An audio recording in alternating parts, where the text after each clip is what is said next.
If you enjoy this podcast and would like to support the work that we do, visit buymeacoffee.com/Men at the Movies. You'll get early access to videos, maybe even some behind the scenes stuff. Every supporter gets a pack of stickers, either celebrating a holiday like Easter or St. Patty's Day, even Christmas, or a movie like Star Wars or Back to the Future. Just go to buymeacoffee.com/Men at the Movies for more information. Speaking of coffee, I wanted to welcome our first sponsor for the show, Confined Space Coffee. This being Easter week, I think Jesus knew a little bit about being in a confined space, and more importantly, how to get out. So visit their website at confinedspacecoffee.com and elevate your work. Coming up on the Men at the Movies podcast, Britt Mooney and I talk about Children of Men, which somehow he says is a Christmas movie. We see a man who's broken, who has no purpose, no hope, and is in despair, until he encounters a miracle and realizes that life is holy and children are the most important work. Happy Easter, and join us as we discover God's truth in this movie.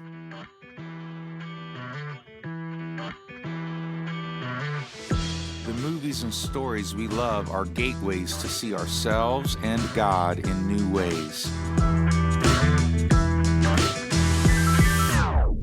Every great story borrows its power from a larger story, the story that's written on our hearts and woven into the fabric of our very being.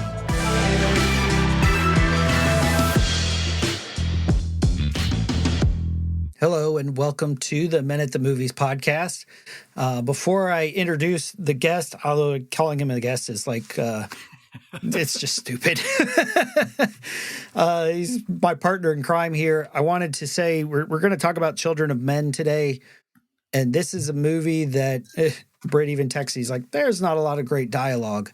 So I would encourage you, if you get the chance, to check out the clips on our YouTube channel, youtube.com/@Men at the Movies. And there you'll find all the clips. We play the video clips. So if we're going to play one here that's a little long and has zero dialogue in it, but it is the most powerful moment in the movie. So you can watch all of our stuff. You can watch the full episode on our YouTube channel. So check that out. And now that I got the housekeeping business crap out of the way, hey Britt, how you doing today, man? I'm doing pretty well, man. I'm encouraged. I mean, not that life is perfect, but God's moving and doing some things. I'm excited to see what's ahead. And just to let people know, Children of Men, I think we've talked about this all the time on the podcast. There will be spoilers ahead. Like, Children of Men isn't like Back to the Future that most people have seen, or at least just in the pop culture know what happens in Back to the Future. Children of Men is a little more obscure, I feel. Mm-hmm. And so go watch it if you don't want to get spoiled, or wait to listen to this until you've seen it yourself. But it's on Peacock. It was, right? Or at least it was when we watched it. At least it was when we watched it. Who knows where it is now? Oh, wow. So it is a movie. It came out in 2006. I think it has like a 92% on Rotten Tomatoes. Oh, does it? Really? Yeah. I mean, Julianne Moore, Michael Caine, Clive Owen. It's a story that's going to resonate, and it's going to be... it's going to touch you. It's a thriller, and it's got some intense moments. It's not completely unpredictable, but there's a thing with storytelling. You don't want the surprises to be completely out of the blue and don't make sense. No, that's absolutely true. But you want the surprises to hit you just enough. You're like, oh yeah, you sort of saw it coming. Although, as I texted you in the middle, I was like, oh, I'm already sad for what I know is about to happen in the next 5 minutes. Well, that was probably the most tropish thing they did. I was watching this was a couple months ago, and I was watching through some of the X-Men stuff, and I watched one of the Wolverine movies, like not X-Men, but like whatever, Hugh Jackman alone as Wolverine. They Origin did it twice. Or something. They did it twice in the movie where he comes across a random group of people in a random house, and they help him, and they end up dead. and it makes him mad. And I'm like, you did it twice. It's not bad enough. You used the trope once. You got these people can't survive. You've got to cut them in half or do some crazy stuff to them. So yeah, I mean, you totally saw it coming in the sense of like, no, this isn't going to end well. The moral of the story: if you're on the run from some bad guys and you're like, oh, I need a place we can go, don't go to the people who are the closest and dearest and most loved people that you know, because they will die. You might escape, but they're going to die for sure. Sure, yeah. Yeah, for sure. So we're going to kick off early with a clip, and it's really a clip from the trailer because I think it sets the stage for where we want to go. And as Britt and I were discussing before, what you said was so true. Britt, I do think you kind of like setting everything up as a Christmas movie, but we're going to set that. I'm going to put that as the tease, and then I'm going to play this really short clip from the trailer because this tells you about Theo, who's Clive Owen's character, and he's just sitting on a train, and you hear his thoughts being narrated, and this basically tells you everything you need to know for the first 20, 30 minutes of the movie. I can't really remember when I last had any hope. And I certainly can't remember when anyone else did either. Because really, since women stopped being able to have babies, what's left to hope for? Now, if that doesn't grab you, right? Wow, a movie about a dude with no hope in a world without babies. People, if they weren't flooding to go watch the movie already, they are now. So we've got, we always talk about transformation and an arc and what happens through the course of the movie to a character, and it's Theo, this character who does change. And in the beginning, we see him here as a man in despair, a man with no hope. He even says of like, in 50 years, this will all be gone. Who cares? Why are we doing anything? Right. Why are you collecting art? Why are you like, why are we enjoying anything? There's no future. There's no one's going to be around to remember us, essentially. Yeah. And the movie set in 2027, not that far away.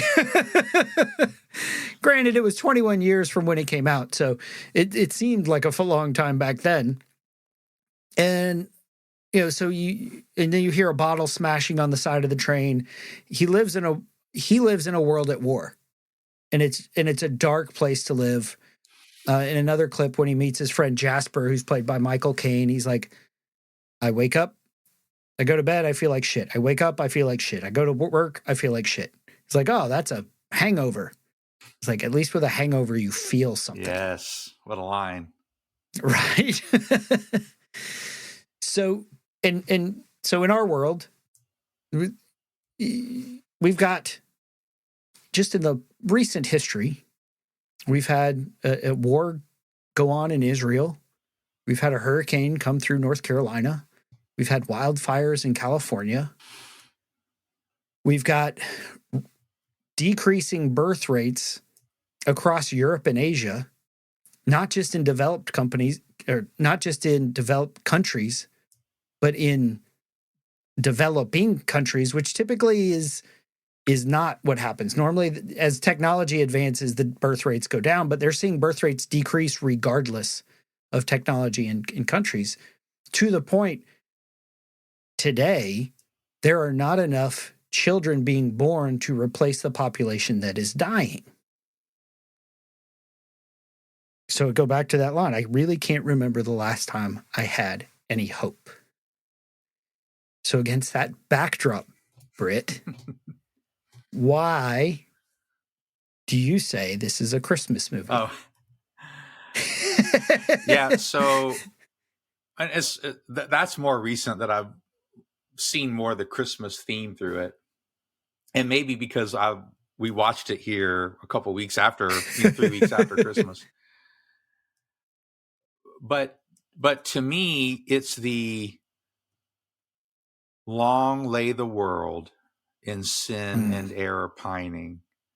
Then he appeared, and the soul felt its worth. And you see this arc in the movie. You see that without, so, when the movie starts, it's been, 18 years, 17 years? 18 years, because the youngest person in the world just died. The douche, the prick guy who dies.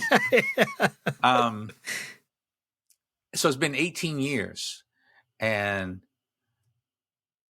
you see the results of 18 years of no children being born, and what that does psychologically to the world, because this is all over the world. Now, it's not just, the film is set in England, but it's not just in England, it's all over the world that this is the case.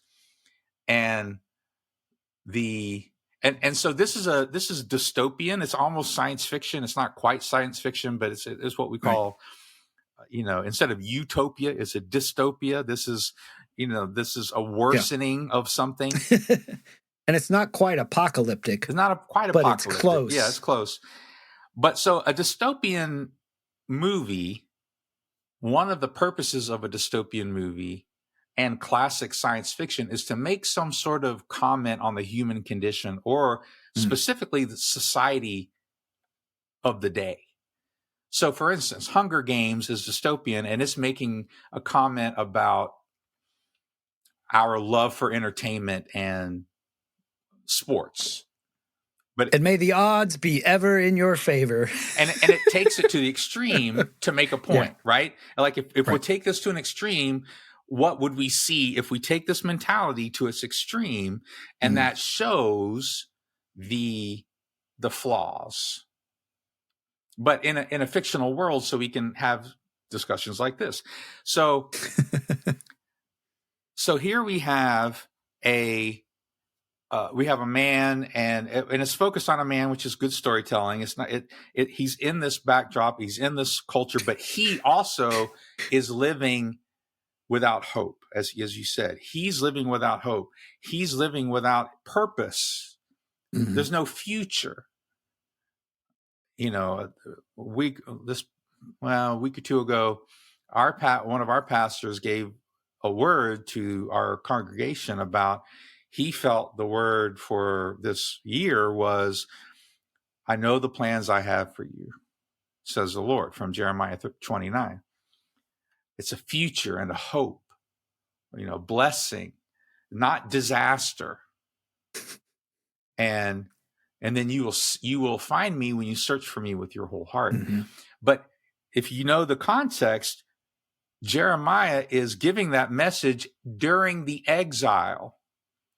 The Jews have just been conquered and made captive to Babylon, a completely pagan and corrupt empire.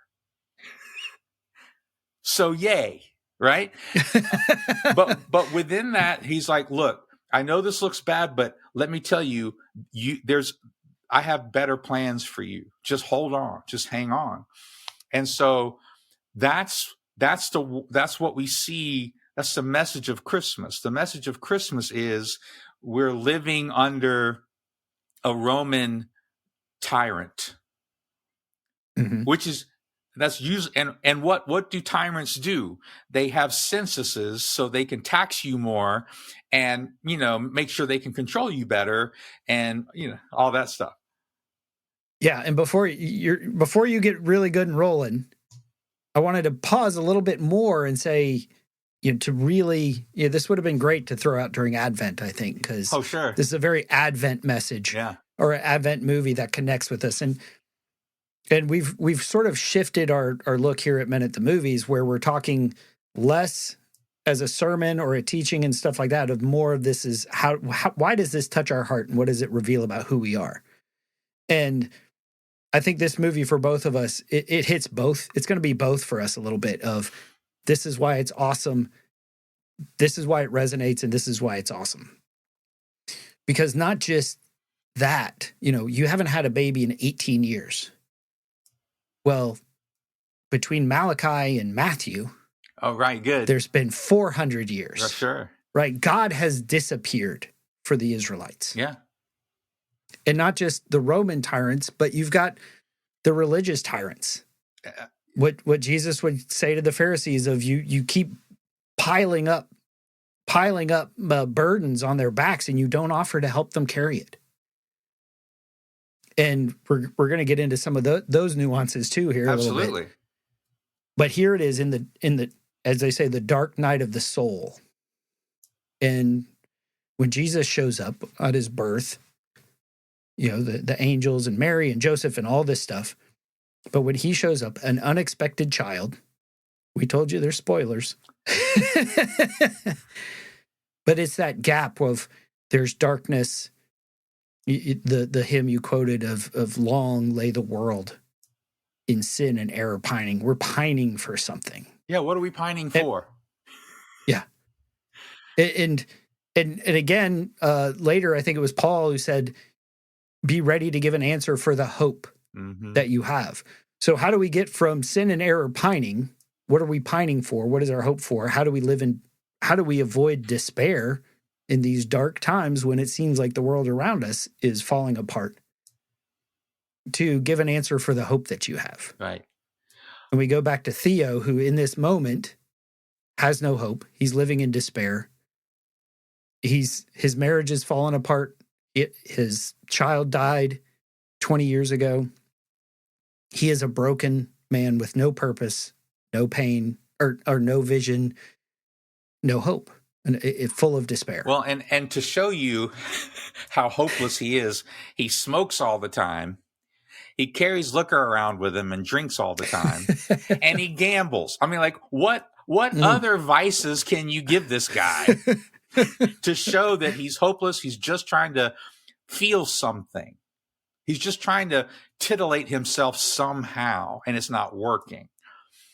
And the government, by the way, because this has gone on so long, they hand out antidepressants and they hand out suicide kits. Because that's in your rations. and it'll be painless. Just kill yourself. If you don't want to deal with this anymore, just kill yourself. And so for the Christmas story, what you have is this dichotomy of people encountering a miracle. Mary, Joseph, the shepherds, the Magi, Simon and Anna. You got Elizabeth, and Zechariah. Like people whose lives brighten at the thought that a miracle has occurred. Something unexpected that's good. Life has happened where in an age of death. But there's another response as well. There's Herod. Herod hears the same news. He lies. He kills a whole town of baby boys. And you see that in this movie too. You see the powers of this world at war and killing each other, and even the people, like you said, the religious, quote unquote, people fighting for the good, fighting for the rights of the immigrants, right? Illegal immigrants, quote unquote. The refugees, they're corrupt and evil and killers too. They're all vying for power.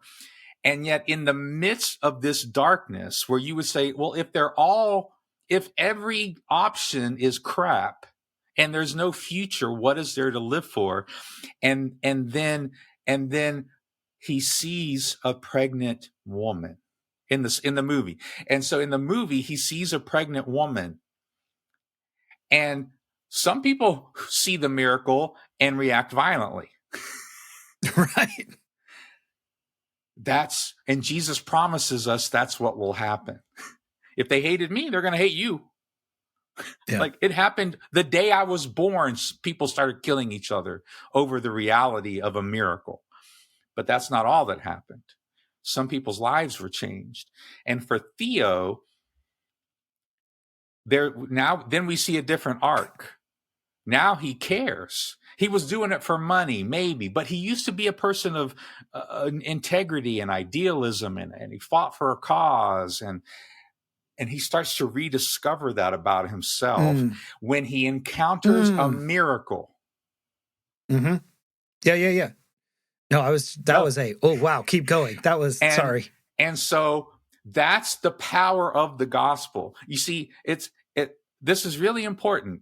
There are people out there, like I was listening to Joe Rogan. I don't know if you listen to that episode with Joe Rogan and Wes Huff. It's phenomenal. I highly recommend it.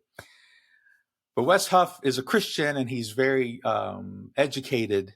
He's very educated scholar about like the ancient biblical texts and why we should trust them and yada, yada, all this stuff, right? Mm-hmm.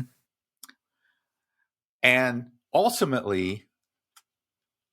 not ultimately, but at one point, Rogan, who's not a believer, I mean, he's interested, right, and he'll ask the good questions about it. So it makes an amazing interview. But he says, even if it's not true, or this is my kind of summary interpretation of what he's saying, even if it's not true, the fact that there's an itinerant preacher somewhere in the middle of nowhere, and he starts teaching, and his disciples spread his message, and it literally goes to millions of people, right? And changes, it changes Roman culture. It literally flips an empire upside down in a lot of ways. Yeah. He's like, that alone is a miracle. And I want to push back. And it's like, it matters if it's true or not. Because it wasn't the idea of a pregnant woman that gave Theo hope. It was an actual pregnant woman that gave him hope.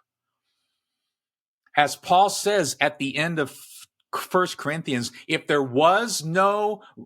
is no resurrection, that means there wasn't a resurrection. And if there's no resurrection, what are we doing? Drink and be merry, for tomorrow we die. And that's what we see at the beginning of the movie. And I think we can all relate to being in a place of despondency at times, because you mentioned some of them, but then we're also need to mention the war in the Ukraine that we don't seem to talk about anymore. People are still dying over there. Yeah. And we just got done with an election where a whole bunch of people, like, half the people are miserable. I don't remember the exact number, the exact percentage, but a majority of people don't trust either candidate. They voted for them, one or the other, but they didn't trust any of them. They don't actually trust anything's going to change and be positive, no matter who they vote for. And so what we need, that's the power of the gospel. What we need is to encounter people with a miracle. Something different is possible. Something different. And it happens individually, right? It happens one-on-one. It happens in conversation where we tell our stories. But that's the power of this movie. And it becomes a Christmas movie because you got a man and a woman, but he's not the father, but he wants to travel. He's got to travel with this girl who's pregnant, and then he's protecting her from all these dangers. And by the way, going from Nazareth or Galilee to Bethlehem, there were dangerous parts of that road for sure. And she probably wasn't riding a donkey. I was an 8 or 9 month old, month pregnant woman walking a few hundred miles at least, right? This is not all ushy gushy, lights on a tree. Like, this was difficult. And he's alone with her when she gives birth. Yeah. When he finds out that she's pregnant, it's in a barn with animals around. It just keeps going here. But the powerful moment is that for some, they realize it's worth protecting. Mm. They realize the value. And I don't know if we might need to hit a couple other clips first, but Yeah. So because I wanted to hit on that a little bit. As you mentioned, you see the girl, her name's Key. They didn't, the boat that shows up at the end is called Tomorrow. Little wink and a nod there to you. But because when you look at the Christmas story, how Jesus comes, he shows up. And as you mentioned Herod, and you mentioned talked about the Pharisees and the religious leaders of the day. But even the disciples showed up. They had agendas. And you see this when they discover that Key is pregnant, and they have this discussion of what should we do? There's the Fishers are one terrorist group. There's the Human Project. There's the British government. There's people who would fight over the baby, but they wouldn't want it to be known that it came from her, because what good can come from Fuji, basically? Right. Yeah. We can't say that a Fujian woman had a baby. And like they would take that baby and use it to promote their political ideology. And so people never do that with Christianity, right? No, never. And so this year I'm reading this book, Simply Jesus by N.T. Wright. And as we were talking, as Britt we were sort of playing out this theme of the Christmas story of like, oh my gosh, and how this affects us. And this is from the very opening of the book. And N.T. Wright is describing the Palm Sunday, how Jesus is coming in as a triumphal king. People are throwing palms in the street. They're singing Hosanna. So as Jesus was going along, people kept spreading their cloaks on the road. When he came to the descent of the Mount of Olives, the whole crowd of disciples began to celebrate and praise God at the tops of their voices. The crowd went wild as he got nearer. This was the moment they'd been waiting for. All the old songs came flooding back, and they were singing, chanting, cheering, and laughing. At last, their dreams were going to come true.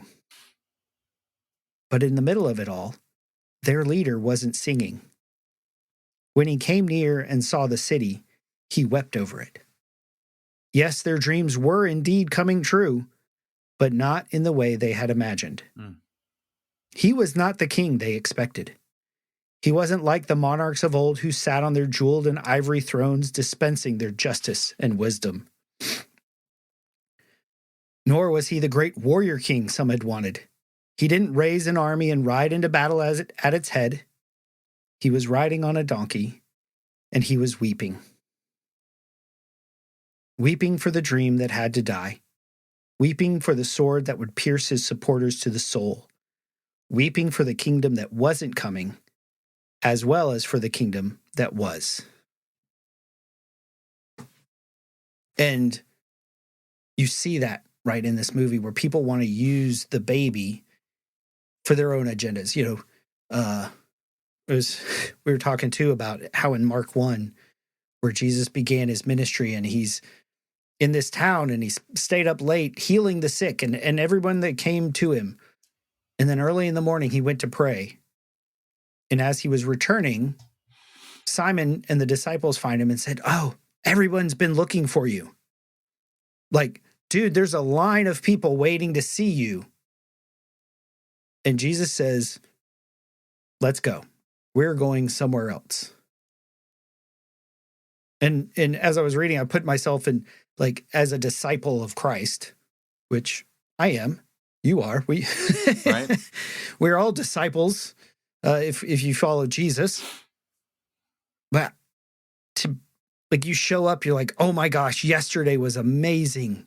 We saw lives changed. And we're going to do it again. Let's do it again. That was awesome. Let's do it because that's our response. That roller coaster ride was awesome. Let's do it again. Right. That cinnamon roll was delicious. Let's eat another one. And Jesus says, no, let's go somewhere else. There's more people that need us.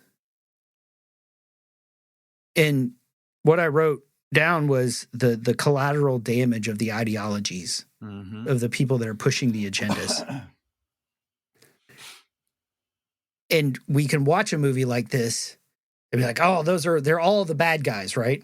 The British government, the refugee camps, the fishers, the uprising. Like, there's so many different groups, and they all think that they know they have the right way. And what would they do with that baby but use it as a flag to promote their own ideology? And as I was watching, and they're having this battle in the refugee camp, there are refugees hiding and getting shot and getting blown up who are not a part of the battle, but that are taken out because of that, like I said, the collateral damage of our ideology. And as we talked about, the things that weigh on our hearts, and I think the real message of this movie is that life is holy. But and so you have that tension, and I'm all about the tension. You've got the tension that the ideologies don't care about the life, but that the truth is, and what Jesus came to say is that life is holy. Yeah, life is sacred. Even the smallest life, even what we would consider the most insignificant, even a Fuji, all life has value. A 14, 15-year-old Jewish girl from the armpit of the world, what good can come out of Nazareth? Right. No one would have said she was awesome. But think about it. When the Bible is telling us about what's happening to these people, no one cared about them. In the Christmas story, no one cared. There were probably battles happening all over the empire. And the emperor he did a census. He was probably making other sweeping changes for himself, for the empire. Like, that would have made the news. But what is God focusing on? What story is he telling? And that's what I love about this movie, is there's all this, all the stuff is kind of going on in the background, all the darkness, all the infighting, and it affects Theo and the mom and the child. But it focuses way on them, and all that stuff kind of happens in the background. I think that's so beautiful, because at one point, Theo's, when he realizes what this is, what he's been called into, they're in a meeting after Julian, his ex, is gone. Her idea was, let's get this to the human project, which is symbolic of, this is for all humanity. This isn't for one side or the other. It's for everybody. And that's what makes that scene in the end important. And he says, you got to make this public. Tell everybody. Isn't that what you do with the good news? Isn't that what you do with the gospel? You got to tell everybody about this. A miracle has happened. What did the shepherds do the night they found out? They went and worshiped him, and then they told everybody in town. Look what just happened. We had the angels came through the sky, and let's something shifts. So, but I want to do. I don't know if you have it ready, but can you play the clip of when the woman talks about her response to being pregnant, and in the barn? I don't know if you have that clip. I don't. Okay, so sorry. So in the barn. So when she kind of takes off, she reveals that she's pregnant because she's afraid. And Julian says that she can trust Theo. So he's kind of the only guy she can trust, she feels. So she takes off her top, and so he can see she's pregnant. And she says, when it first started happening, when I first realized what this was, I almost killed myself. She almost took the quietus and killed herself. She said, until the baby kicked. And then I knew it was alive. And then I knew something was different. And some people might make fun of it, but it's real. people know that when you bring a pregnant woman in, if she's considering an abortion, if you show her an ultrasound, the chances of her choosing abortion at that moment go way down, because, oh, that's a lot. That's a life. It's not just a medical procedure. It's not just, I know this can get kind of sticky, but my point is, like she said, it kicked and I felt it. It's alive. And I knew this was real. And like, we live in a culture where not everybody, but there's certain people who feel like, well, I got to be in my career. Like, kids are going to slow down my personal achievement. A kid, so I'm going to wait to have a kid, or I'm going to make sure I don't have a kid, or all that stuff, right? And that goes definitely for women more and more. Like, there's this attitude that kids are some sort of like physical problem. Like, oh no, that would be bad if you had a kid, right? Mm-hmm. And so the reason why some of these birth rates are going down is people are getting married less and less. And because young men feel less and less responsibility, because they're told by women, we don't need you. Right? Well, because we're not going to have kids. What do we need you for? And even if we did have a kid, we wouldn't need you. Right? Even though all this statistics and data show the exact opposite, but still, this is what's happening in some cases. And so people are having less and less kids, they're getting married less, they're not taking on. But then what this movie shows in a very extreme light, without kids, what does your career matter? When you die, all the stuff you achieved is gone. What do you have? And so without a culture, you take it to the extreme, without a culture without children, they feel no responsibility to help each other. They feel it's just, it's not all that stuff. You talk about even the climate change problems and questions. It's not for us. Like, the climate may be changing, but we're not saying, like, whatever we do today isn't going to fix it for me. I'm going to be 50 very soon. I'm not going to live to see any change no matter what happens. Right. Highly likely,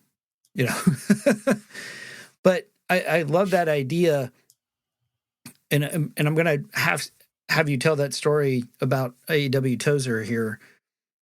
But, and again, going back to the personal aspect of this, like, this is something I have recently struggled with.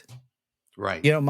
My daughter, if you've listened for a while, she's moved back in with us. She has a 5-year-old son who I watch when she works, and now she's been going to beauty school, which means when she's at beauty school, I'm taking care of my grandson.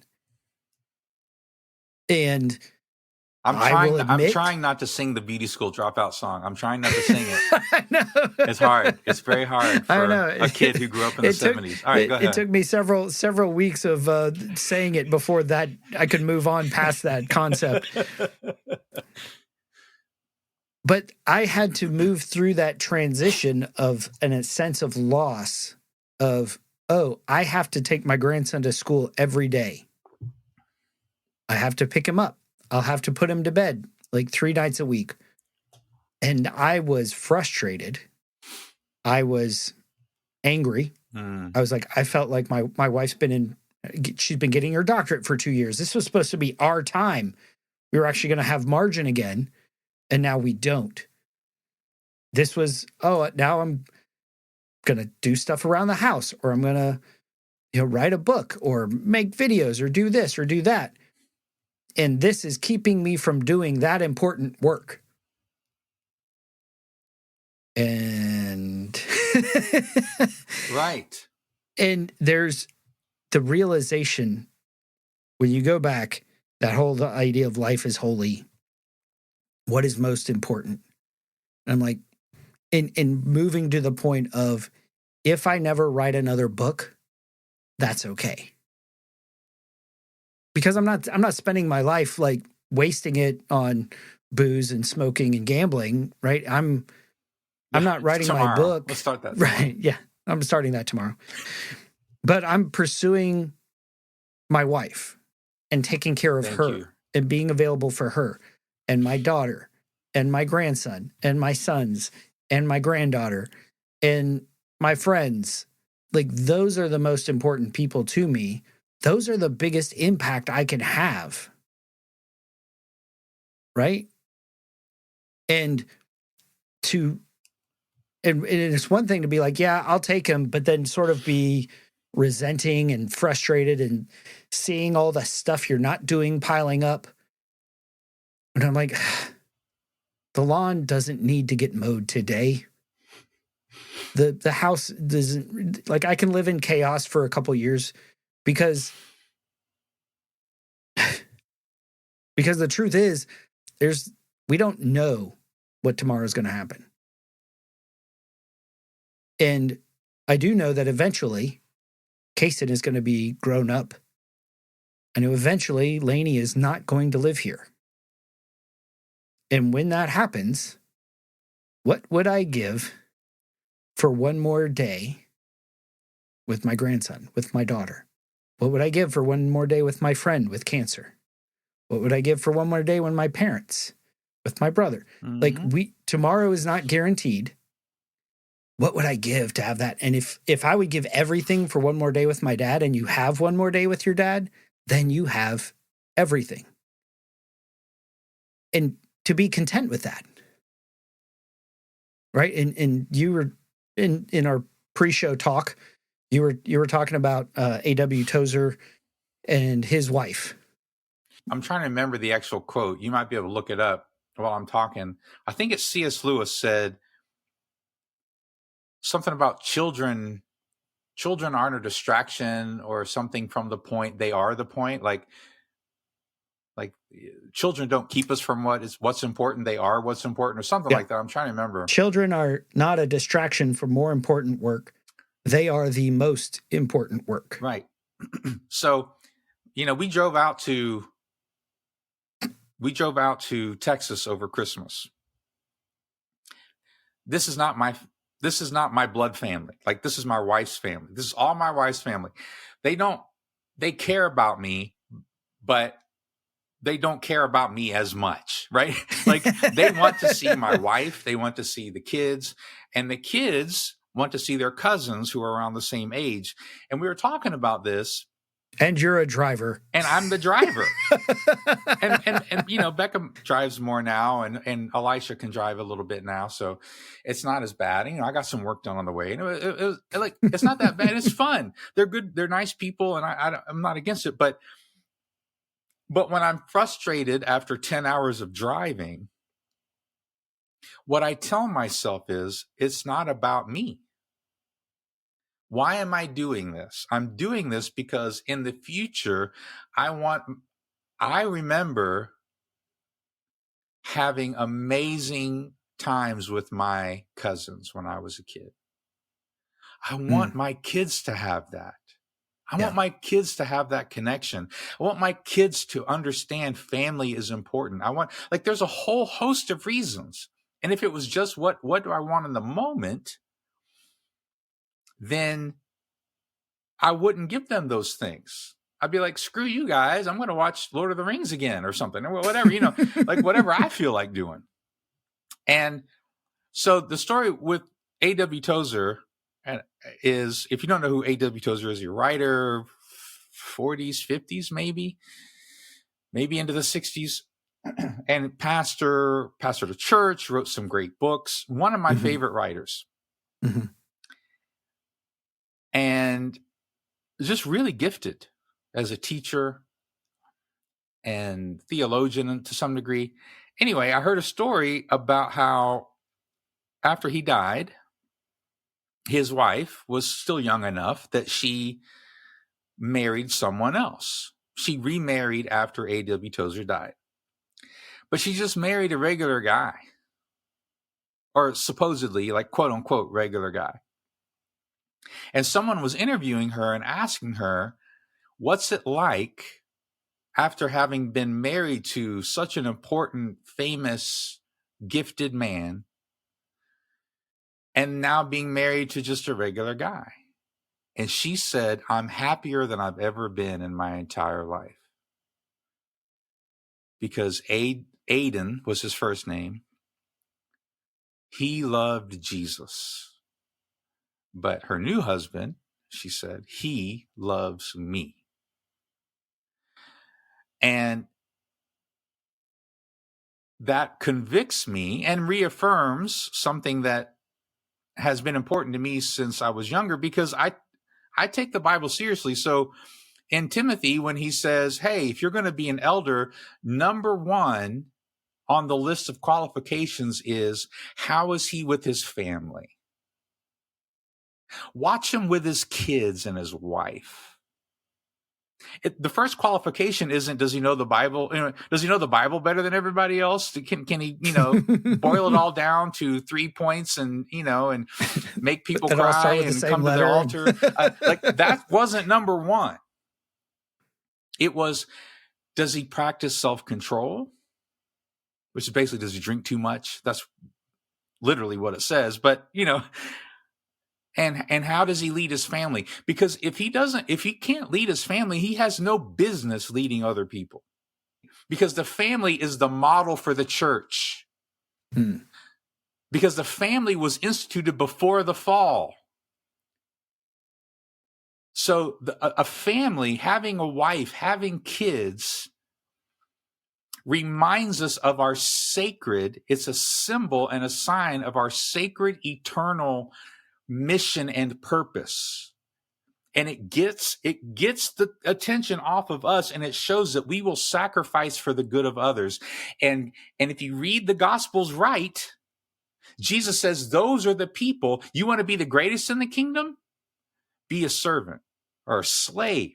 Serve people.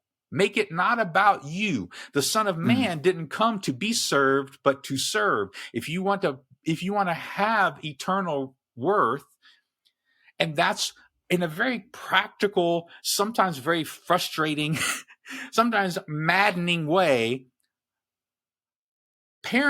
being a parent is a thankless job. Oh, yeah. It is a thankless job, but God thanks those people. God pays attention, and that's how you get spiritually mature. Well, you were talking about how the family is the model of the church, and how a person leads their family is, how do they lead their family? And this is not saying, oh, if your family's off the rails. Thank you. If your kids are going out drinking, if they're not going to church, if they're sleeping around, if they're fill in the blank with whatever sinful activity you want to do. It's not that. Right. It's, oh, well, you can't, your kid has a gender identity problem. You can't be a leader in the church. What impact can you have, right? Right. Or your daughter got pregnant when she was in high school. You can't be a leader. Your son drinks and gambles, and really, at what point does that stop? I mean, if they're 40 and your kid has an affair and divorces his wife, does that mean that the father is disqualified? Right. The answer is no. It's how do they lead them? And what's a mark of a great leader is not when everything's going great. Right. Is when the crap hits the fan. When there's a crisis, how are you strong and make the right decisions in the midst of those? Because you're right. What was the father in the prodigal son story? Was he a bad father because both of his kids didn't get it? Is God a bad father because people reject him? But that doesn't mean idiots. That doesn't excuse what God. But God does his best to love. Well, not his best. He is love, right?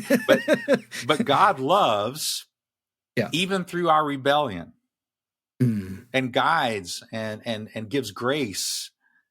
He doesn't justify it, but even through our rebellion, and a good father will do the same. Yes. So just because your kid is going off the rails, or even says he wants you dead, because that's what happens in the prodigal son, that doesn't make you a bad father.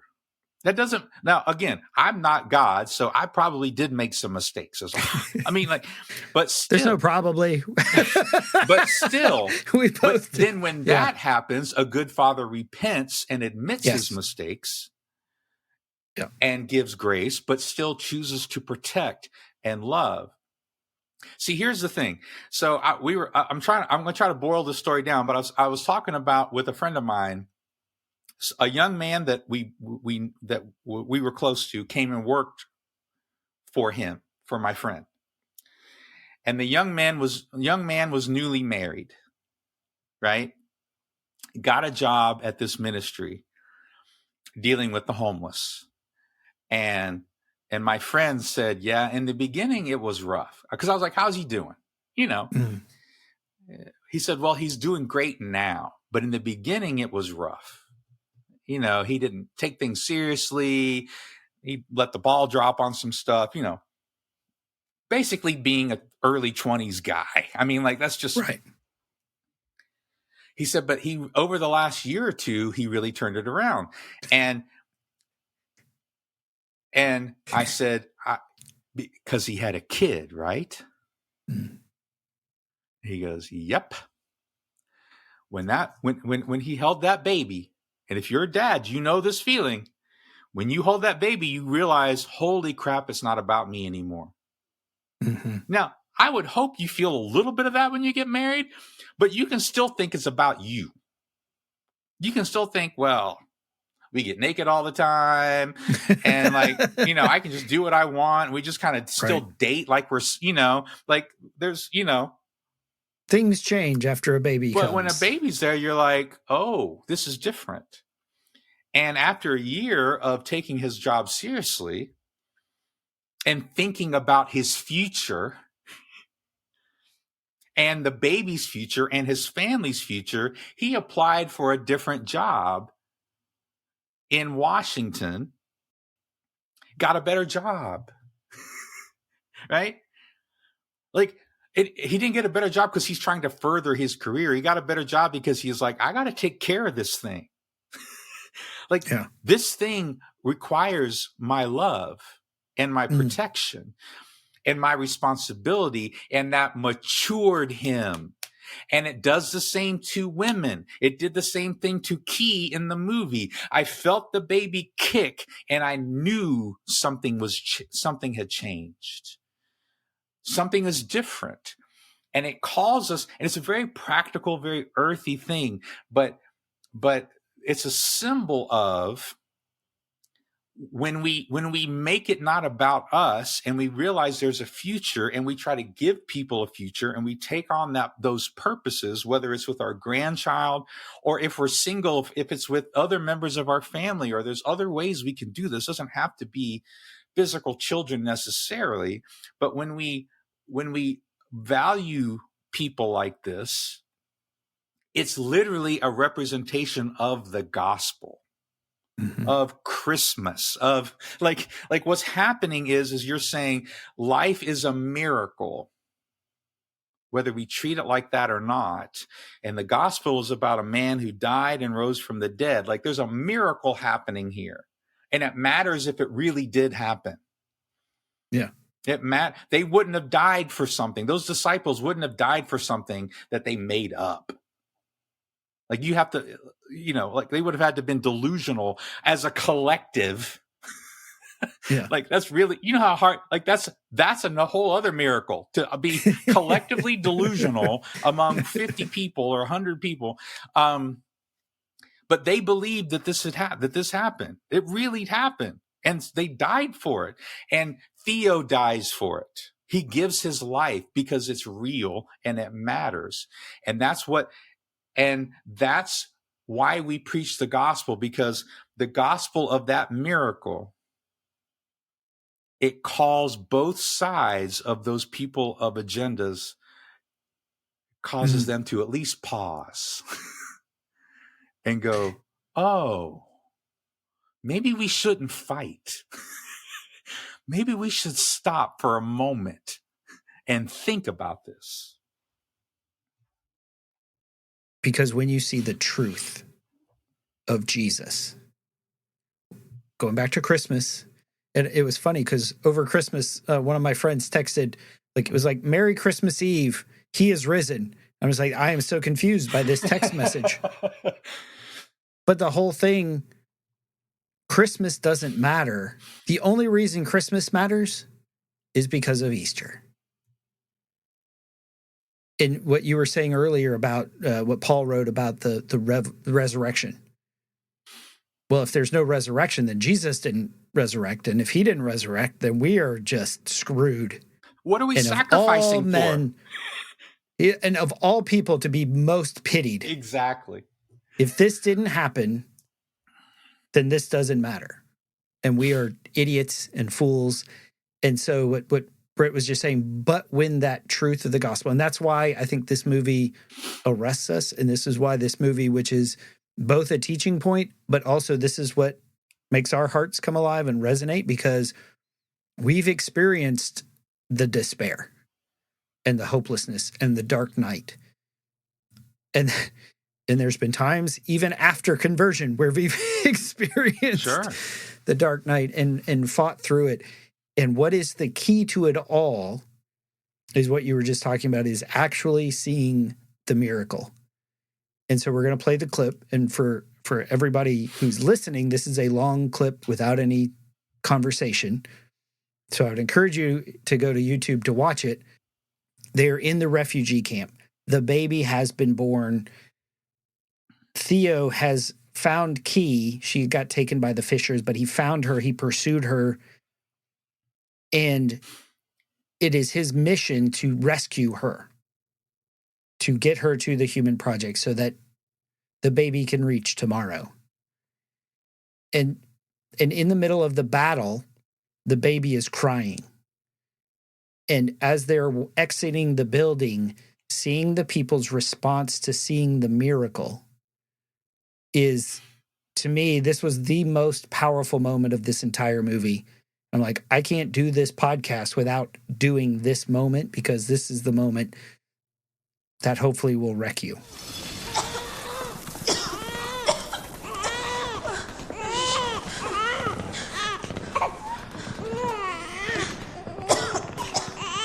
You okay? How is she? Annoyed.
as soon as their eyes turn away from the miracle, they go right back to fighting. As soon as that happens, they start killing each other again. Yeah. But that's, you see, that's the power of the gospel. The gospel, Jesus didn't just give us good humanistic morals and say, don't kill each other. He did say that. Mm. But then he takes it deeper. There's something at the core of killing each other. There's hating each other. And how do you solve that? You got to get people, you have to replace it with something. There's something that they have realized about, they've done a lot of studies on people with addiction in the last 50 to 100 years. Something that they realized about people with addiction, that those who have religious belief, especially, but not limited to, but especially Christianity, are far more successful at maintaining sobriety. Because it's not just about don't do this. Right. It's about replacing my thoughts of myself, my focus on myself, my focus on what I want and what I think I need, and on something higher and greater. Which is why it wouldn't work if the fishes got a hold of the baby. It wouldn't work if the whatever government, the army guys, it wouldn't work. They would just use it, like you said earlier. You said it so well. Just use it as a flag for their own side. And political parties still do this. Well, my Jesus would agree with me. Right. But Jesus really calls all of us to something higher. The miracle puts to death our ways and says there's a different way. Mm. It's for everybody. It's not just for you to lob as a weapon against the other side. It's for everyone. And when they see that life is a miracle and life is sacred, why would you kill each other? Right? I mean, in other words, it changes your mentality. So, and not to mention just a very practical sense, going back to that A.W. Tozer story, I made those decisions a long time ago before I got married, and I was a little older. So I had talked to people. I mean, I was in, my late 20s, and I'd seen other people get married, and, and I talked with my mentors and things, and I realized I don't want, if I died tomorrow, let's say, and my wife gets remarried, I don't want her to say, Britt loved Jesus, but he didn't love me. He sure loved Jesus. I don't want my kids to say, my dad loved Jesus, but we weren't really sure he loved us. What a tragedy. Because if I truly do love Jesus, then a real love for Jesus will mean I love others. Will mean it flows through me to others. It's not just an academic career, right? I'm actually blessing the people closest to me in my home. Yeah, for guys who have heart for creating and doing this sort of thing, whether it's like author or filmmaker or whatever, it's really hard when you feel like you have a message or a vision to share with the world, and to say, you know what, I'd rather, instead of meaning something to the world, I'd rather mean the world to this kid. And I go back to that quote you brought up from C.S. Lewis. Children are not a distraction from more important work. They are the most important work. Amen. And that's what Jesus said. Don't let the children come to me. Right. Don't keep them from me. Good. Bring the children to me. And so this seemed like a really good podcast to do around Easter. So as we sort of enter Easter week and celebrate the resurrection, our prayer is that we are works in progress. We continue to be shaped more and more into the likeness of Christ in the Father, in the Holy Ghost. If we can sort of connect and see that, our goal is to be brought more and more into the family of God. And so I have a question, a challenge question. Can you set aside your ideologies, your agendas, your plans, and your dreams? And can you see the miracle of Jesus? Because he shows us the path to life. And that path to life is about being a husband and a father and being in family. And everything else comes from that. Amen. When we truly see Jesus as the miracle he is, we see each other as miracles. Yeah. It makes us live different. By this they will know you are my disciples, that you love one another. That's right. So I would say not even see the miracle of Jesus, but see miracle of the person across from you. Both and. Again, going back to C.S. Lewis, you've never seen a mere mortal. That's right. And so, that's our encouragement. And the reason this resonates with us is that resonates with the stuff that's closest in our heart, both the stuff that the transformation we've experienced and the continued transformation we long for, right? As we continue to father our children and our, in some cases, grandchildren. So this has been Paul McDonald and Britt Mooney talking about Children of Men. Hope you guys enjoyed it. Have a happy Easter. He is risen, Britt. Amen. And I hope you join us next time here on the Men at the Movies podcast. Something inside has been awakened. I can no longer be who I was before. But if I am no longer who I was, who am I to be?